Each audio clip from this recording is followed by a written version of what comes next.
Donnie and Dolly. The team is supported by ableauctions.ca. Closing your business? We can help.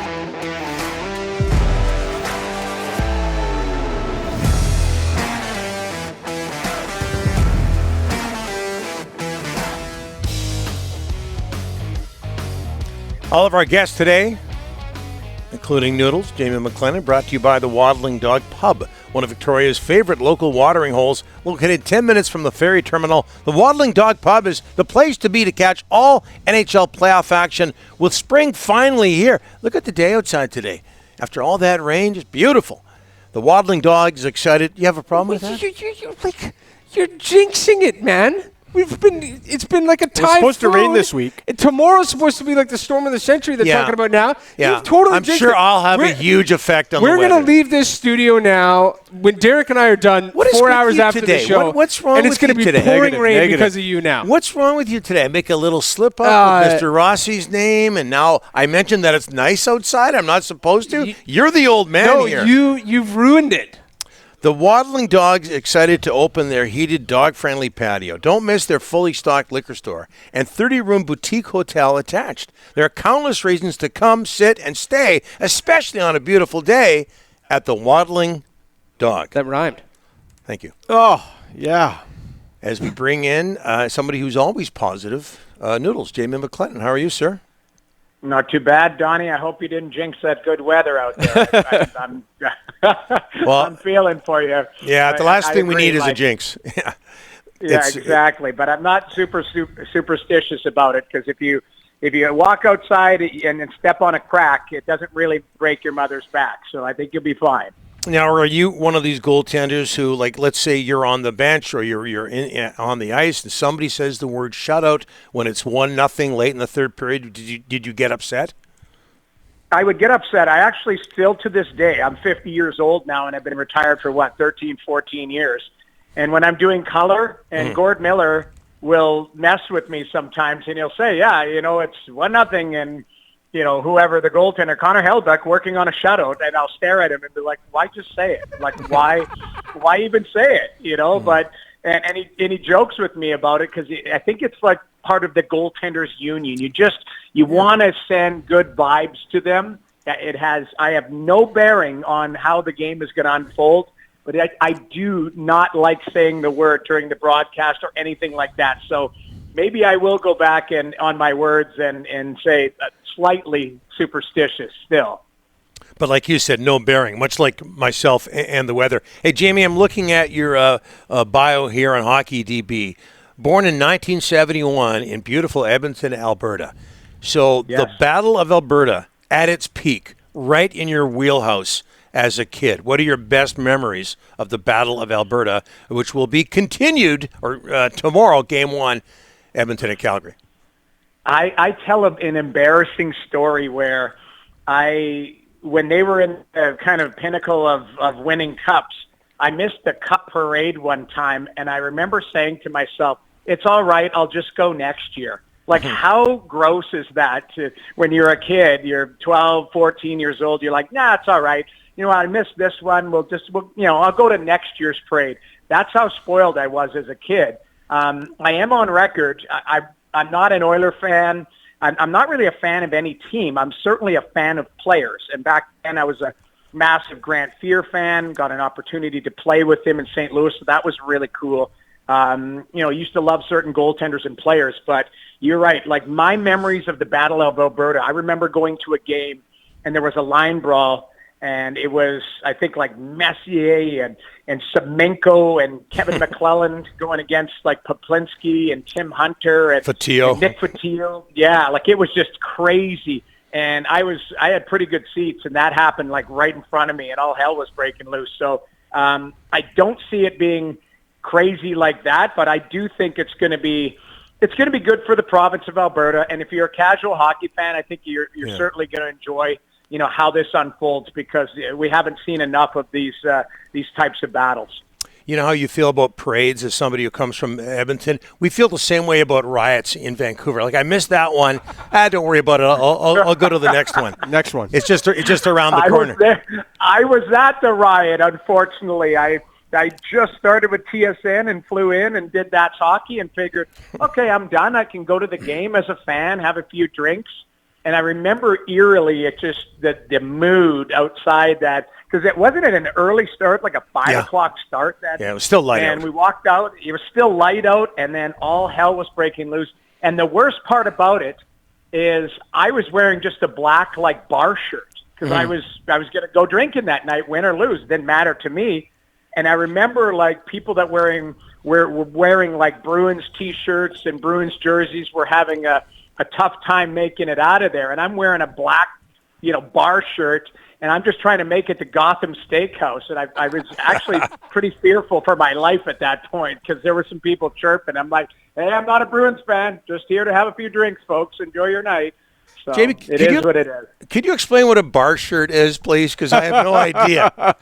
Are they available anywhere?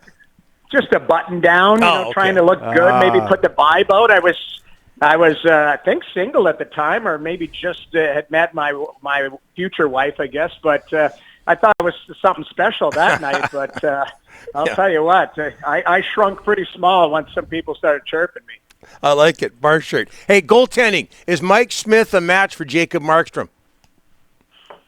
You know what? and I have to be consistent with my comments. I've been calling Mike Smith Uncle Rico. And you remember Napoleon Dynamite, the movie, where Uncle Rico's sitting on the porch and he's like, I can throw this football over that mountain. I think Mike Smith believes he can do anything, which is amazing.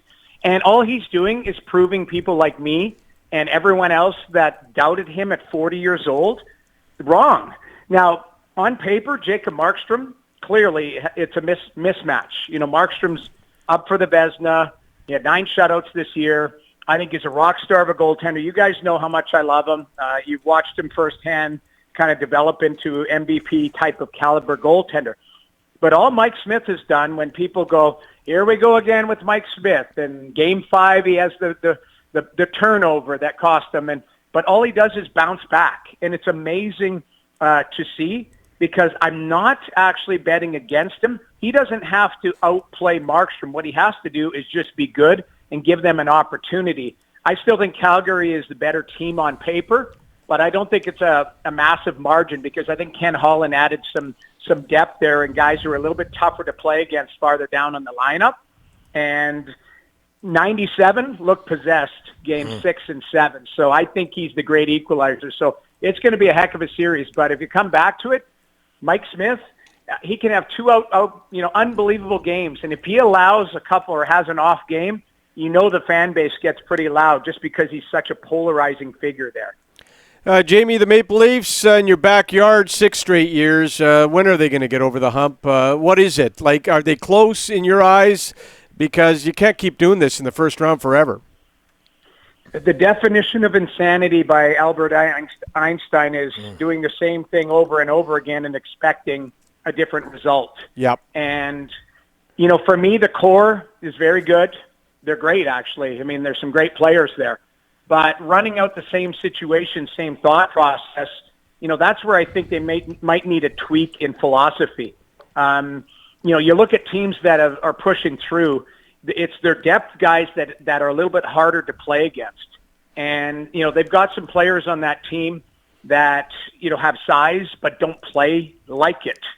We saw in Game 7, Nick Paul, an unsung hero. Nick Paul's a 12 to 15 goal scorer, but he used his size to get to the inside of the ice.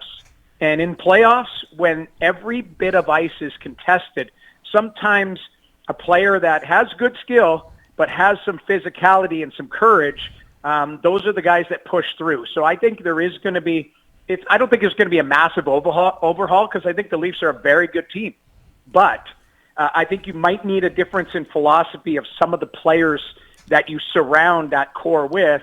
And it's not just legacy players like Jason Spezza, Wayne Simmons and Kyle Clifford. It's got to be guys that can contribute and be very hard to play against. So it'd be interesting to see the philosophy. But for me, something has to change because they had 10, I believe, or maybe 12 players that had career seasons this year. They're not going to get 115 points next year. It's going to be a lot tougher. And God forbid they have a an injury or something like that, because I believe if you look at man games lost, they were in the bottom 5 as far as man games lost. They were quite healthy all season long. Jamie, before I let you go quickly, goaltending again. What's in Jake Ottinger's future? Well, I don't want to say like start him right away, but does he not remind you of Thatcher Demko, like the way he plays and his poise in the net? If I had a comparable, I'm like, that's a young Demko. And we're seeing Demko push through. You guys know how I feel about him. I think he's brilliant. Is there going to be bumps in the road a little bit? Sure. He's 23. He still has to, grow into his body and his mind at the National Hockey League level. But the skill set is there. He's a first rounder. It's not like he's a 7th rounder and, just come out of nowhere. Like they expect him to be a star goaltender. I think he's arrived, or at least put himself on the map as a very good goaltender. It's almost like Demko, though. He's got to go through the process, and we got to figure out at the National Hockey League level, what is he? Is he a 60-game starter? Is he a 50-game starter that plays in a tandem situation? He's going to dictate that. But the skill set, the poise, just kind of the demeanor, everything that he has, it reminds me a lot of Demko, and that's a good thing. This kid can play. So I think the sky's the limit for Jake Ottinger. Jamie, you know what you did during this interview? You put out the vibe. You did a great job of putting out the vibe. I don't know if you have a bar shirt on, but it really worked. Thanks for this. Bar shirts for everyone. I love it. Yes. We'll get one custom made. Donnie and Dolly, the logo. We'll send it out to you. Thanks, Jamie. Thanks. I would love that. Take care, guys. Thanks, Jamie.